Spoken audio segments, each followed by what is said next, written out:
Hello, everybody. Everyone's really well. Crazy times, powerful days we are in. Beautiful, rare, unprecedented, terrifying, tragic, revealing, um, perfect. Absolutely perfect. As are you. As is all. Um, Forever. Does not mean, though, that loss and pain and sadness are not an important and very real part. As I've said before, shamans say that sadness is the most prevalent force in the universe.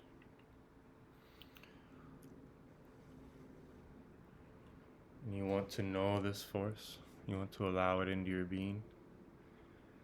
It is the equivalent to joy. Can't have one without the other. They balance each other, they balance you.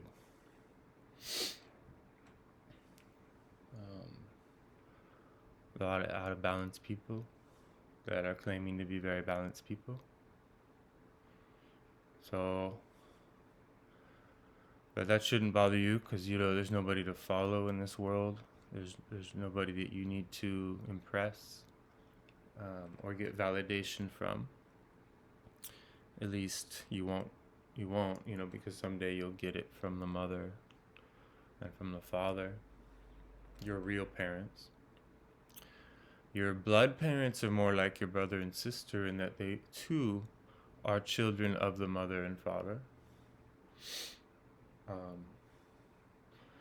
you can treat them as such. You don't have to remain under their wing your whole life. And you can heal that relationship by stepping into your power, not judging them, thanking them for their energy, which they lent to you, which is the greatest gift that anyone can give. But that doesn't mean you owe them anything. Because that would be like, they give you a gift and then they're like, okay, well, what do I get for the gift I gave you? And that's what like Christmas and stuff's about. And it's so stupid. Well, as long as you give me a gift, I'll give you a gift. Like, what? Why don't we just both not give each other gifts? Like, fuck. What?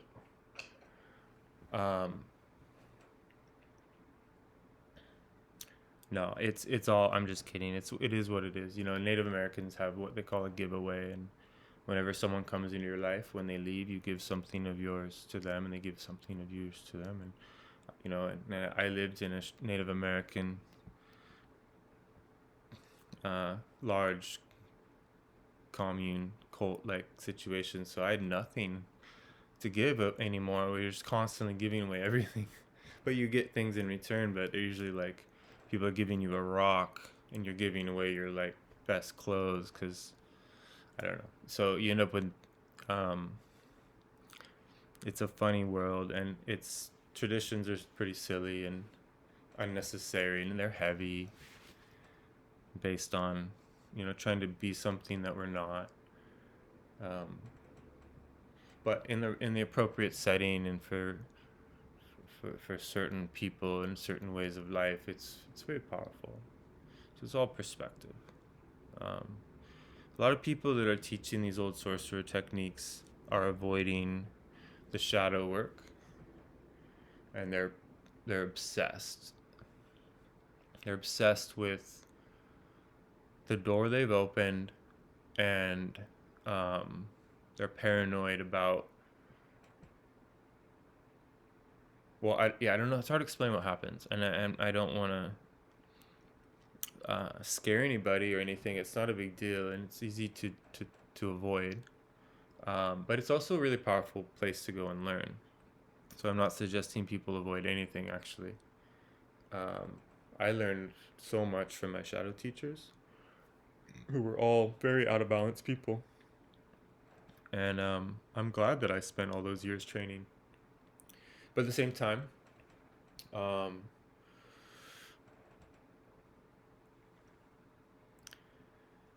if had I utilized those years for a different, if I had utilized them in a different way, I would have had a totally different life, and I wouldn't be at odds with that either. So there's no sort of formula here. It's like power selects, right? I followed the signs. They led me to difficult places,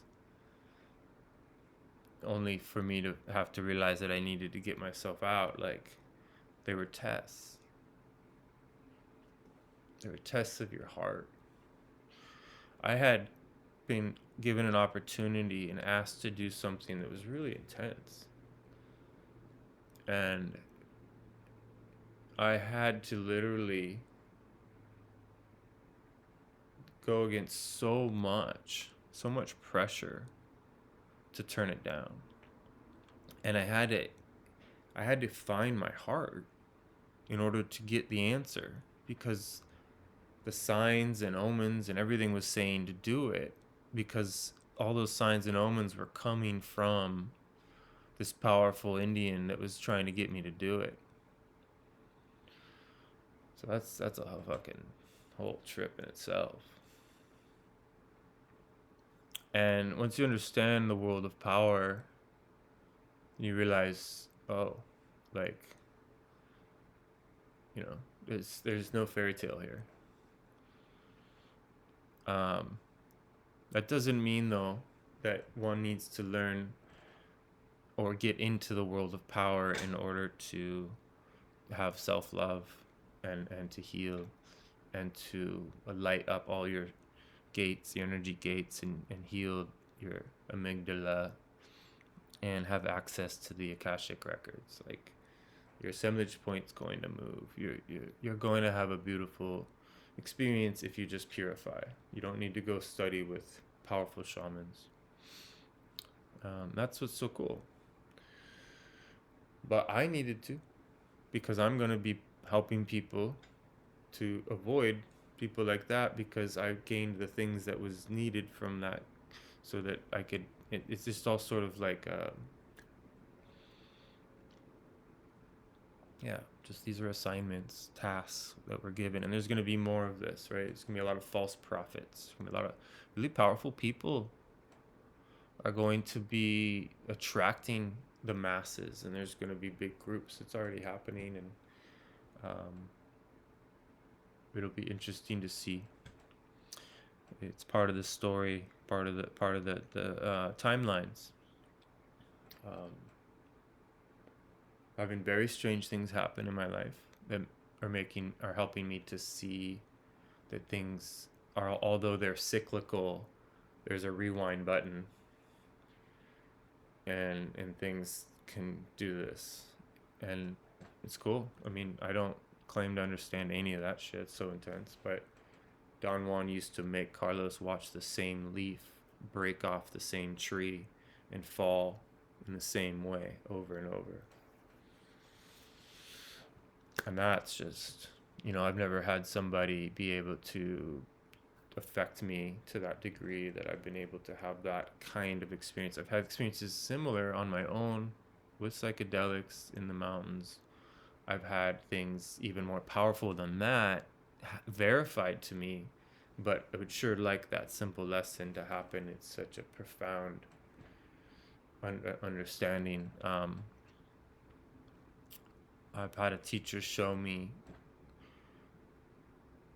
what's called the wizard's eye, and it's when the you're looking at someone's eye and all of a sudden it just turns and it starts moving and rotating, and as it moves and rotates, it becomes black and white, and if you don't pull your gaze away, you pass out.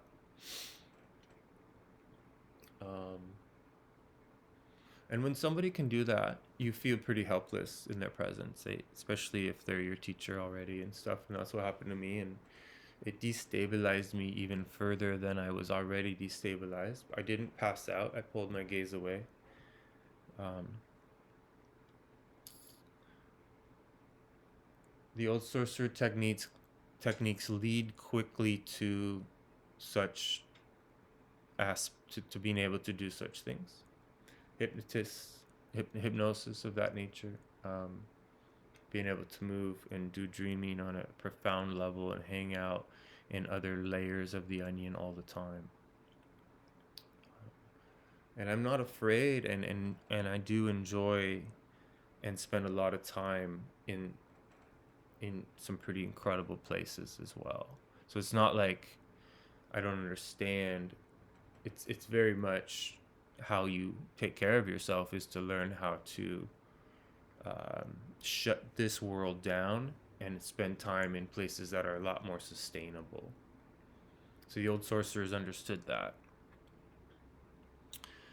The new seers, if you read the Castaneda books, discovered something beyond sorcery, and they chose to give up the sorcery in order to pursue what they call becoming a man of knowledge, a man or woman of knowledge. So you have to sacrifice what they call the high adventure of the unknown for freedom. You give up the power for something beyond comprehension, which is called the somersault of thought into the unknown. It's a place of total trust. It's not you deciding.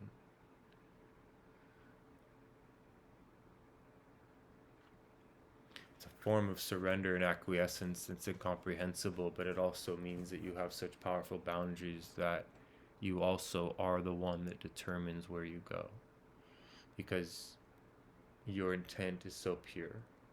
So the somersault is not that something determines for you, it is your power that determines what occurs. And just to have opened the door of dreaming, the little bit that I have, I can only tell you that what these people, these dreamers, get to do is beyond what we would call a miracle. We are the pinnacle of creation.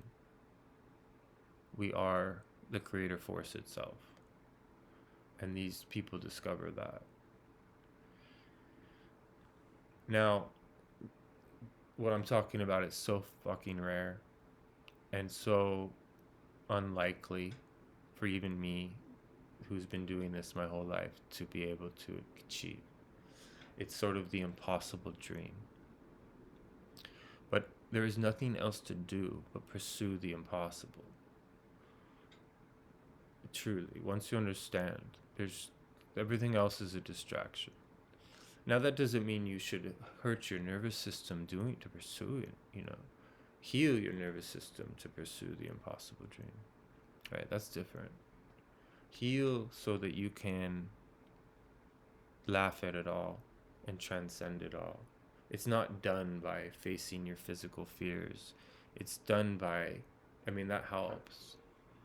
But it's truly what happens is when you heal your emotional self and you return to the child, and the child rejoices. The child receives the love that it didn't get to receive when it needed it. You deliver the love to the child. You deliver the luminosity. You, as an adult, you make the pilgrimage to your power, you reclaim it, and you give it back to the child. The child returns with the most incredible affection beyond comprehension.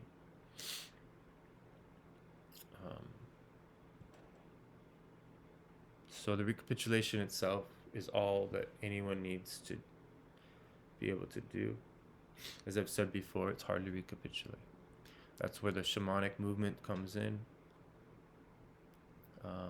I have learned some very rare type of movements that have changed me, so significant that I have access to them all the time, and it just makes for an entirely different relationship with energy for constantly. I'm never not without the mother because of it. can feel her breathing. I can. I've died though in her arms, right? Like I went to her and became one with her, and so there's no separation in a sense. And yet it's just the beginning, right? It's just the beginning of the possibility of that somersault, which is totally related to her. We are in the Earth Matrix. The Earth Matrix is infinite, and well, I mean, it's it would seem infinite, right? But she has, there are 7 worlds that she that shamans have discovered within the Earth Matrix.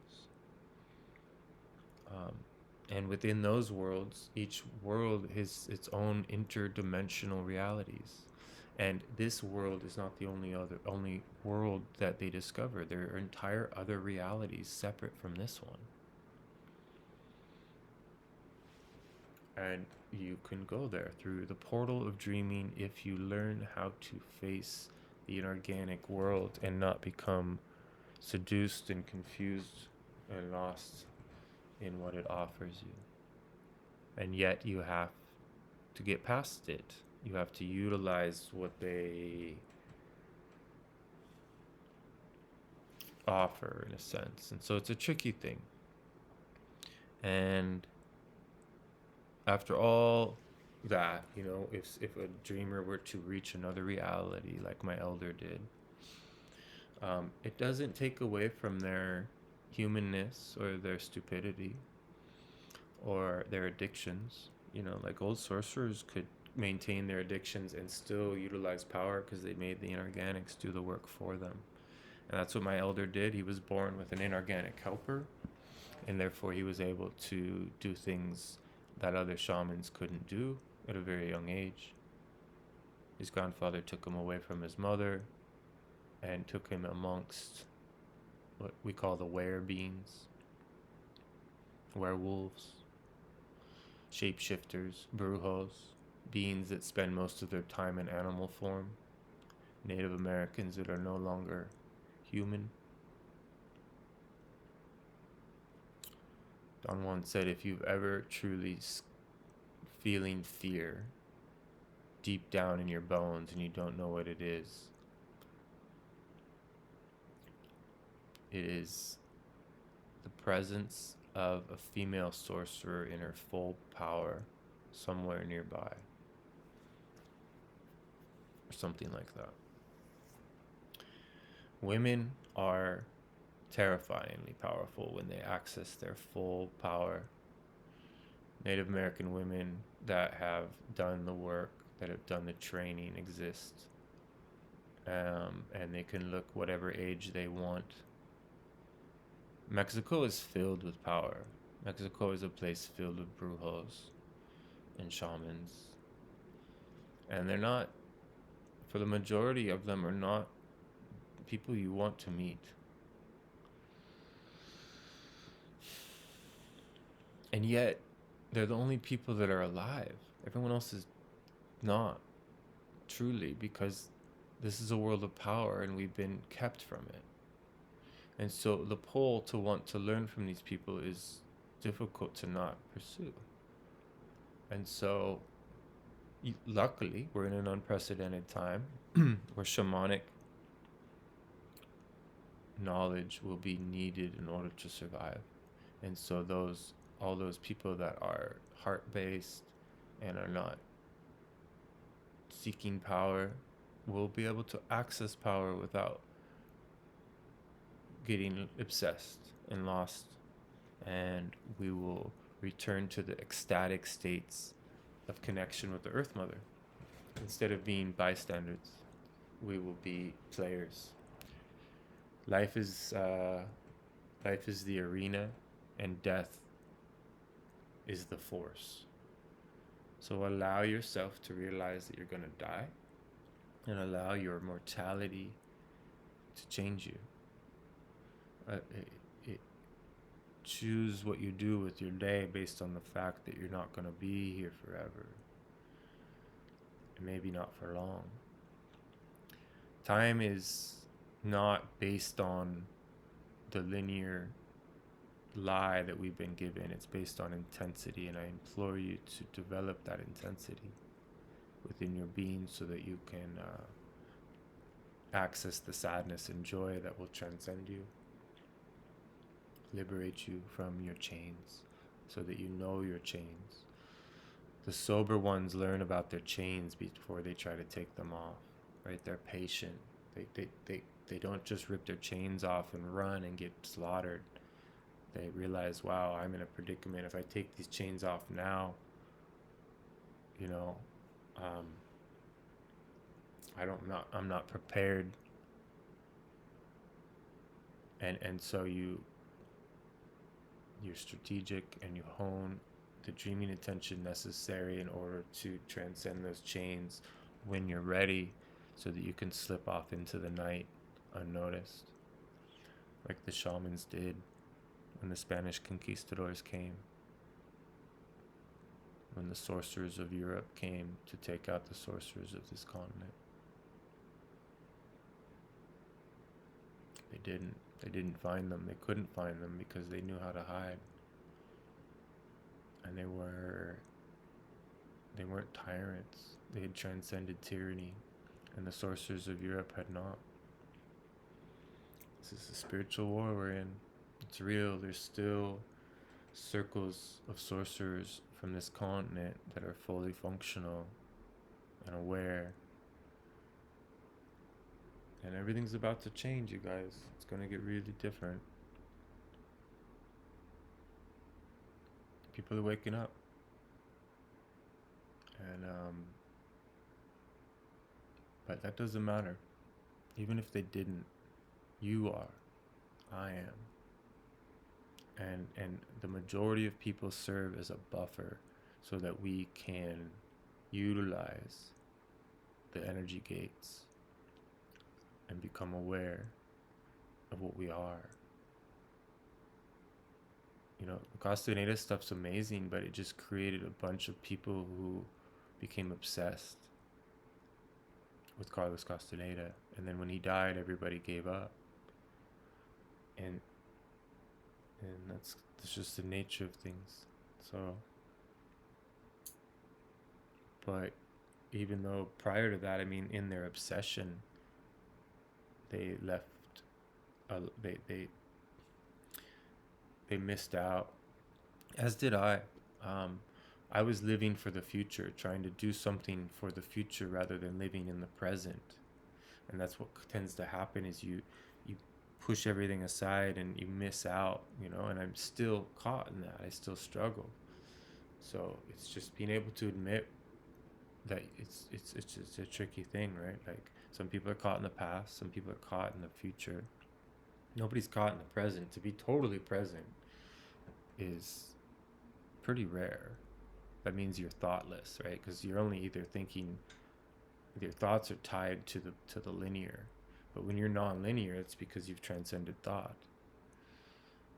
So learn to feel more. Feel all your feelings. And if you're blocking feelings, those are the ones that are keeping you from feeling all the feelings, right? I promise you, the more you unlock the realm of feeling, the more feelings there are, and the more feelings that you forgot all about, which are tied to memories that you forgot all about, will come back to you. And that means that you're becoming whole. It's a really good sign when you're flooded with your childhood feelings. It doesn't have to be memories. Some of you had trauma and you don't have the memories, but allow yourself to reach deep into the old smells and the old senses, and feel what it was like when you were the youngest. You can go and spend time in that feeling. It really has an incredible effect. You know, this is scary, to be who we are, learning, feeling so much in a world of so many unconscious people trying to uphold a lie, especially right now. And I honor the how scary that is, and I want you to feel justified, or that's not the right word, but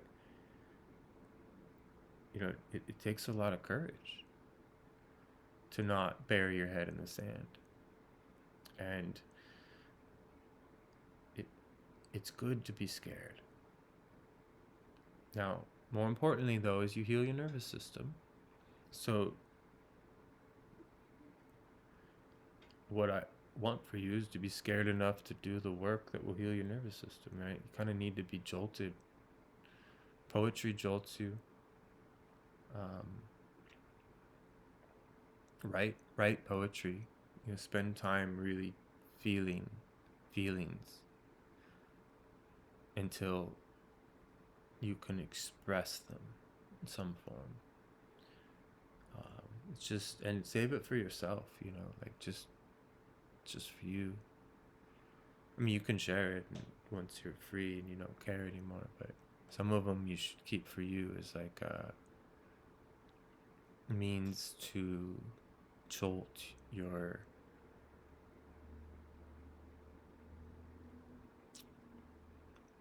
feeling centers, right? Where the affection pours in, where the loss is felt. Losing Erica and losing my mom and losing my roommate, all within just every time somebody leaves, what occurs is so profound.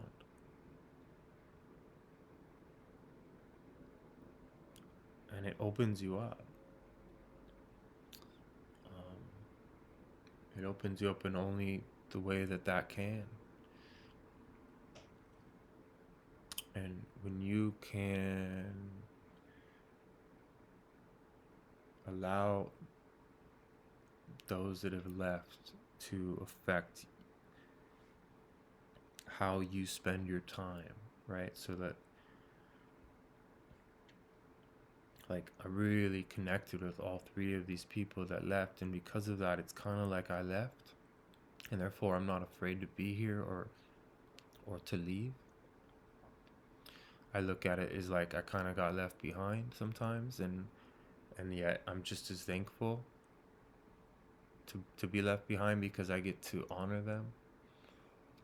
And so I'm just here to serve as a bridge, in a sense that I don't need to be here, and yet I will do everything in my power to be here for a very long time because I love it here. But at the same time, it's like it allows me the detachment to not take myself as seriously or to take things as seriously, knowing that we all are going to encounter this transition, this second birth.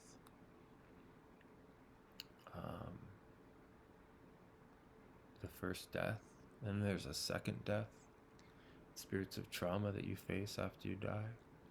I'm going to face my second death as best I can prior to my first, so that I don't have to go through the second door. Instead, I get to spend as much time as the earth does. As long as the earth exists, I intend to stay with her, having cultivated this awareness with this, in this specific form that I came in. So when you forge your energy body, you forge it to match your physical. You forge your being to become one and the same so that no one would know the difference eventually. And once you start taking care of yourself like this, it starts to become, you don't need somebody to tell you how to do it. Your being knows what to do. Your being just understands. So it's worth letting go of all the things, all the weight that you carry in this world, and all the things that you think are needed. Just be practical and realistic. Just get a really good job and utilize it as a means to support your dreaming adventures, and then learn how to do dreaming, and you won't care about what kind of job you have,